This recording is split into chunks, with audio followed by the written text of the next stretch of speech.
అనంతపురం జిల్లా కళ్యాణదుర్గంలో జర్నలిస్ట్ రంజిత్పై దాడిని జర్నలిస్ట్ సంఘాలు తీవ్రంగా ఖండించాయి.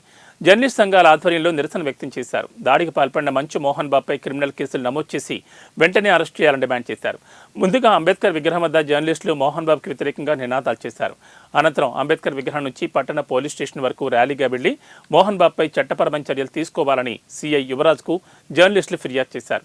కవరేజ్ కోసం వెళ్లిన మీడియా ప్రతినిధులపై దాడికి పాల్పడడం హేయమని చర్యగా పరిగణించారు. భవిష్యత్తులో ఎలాంటి దాడులు పునరావృతం కాకుండా ఉండాలంటే కఠినమైన చర్యలు చేపట్టాలని కళ్యాణదుర్గం ఏపీయూడబ్ల్యూజే శాఖ జర్నలిస్టులు డిమాండ్ చేశారు. హైదరాబాద్లో సంఘటనను కవర్ చేయడానికి వెళ్ళినటువంటి TV5, TV9 మీడియా పైన మరి మోహన్ బాబు దాడి చేయడం అనే దాన్ని ఏపీయూడబ్ల్యూజే తరఫున మేము తీవ్రంగా ఖండిస్తున్నాం. సినిమా ఫీల్డ్లో రారాజుగా వెలుగొందినటువంటి మోహన్ బాబు అంటే మాకు అందరికీ చాలా గౌరవం. అయితే ప్రజాస్వామ్యంలో ప్రజలకు ప్రభుత్వానికి వారధిగా ఉంటున్నటువంటి మీడియా పైన దాడి చేయడం అనేది దాన్ని తీవ్రంగా ఖండిస్తున్నాం. మేము క్షమాపణ కోరడం లేదు.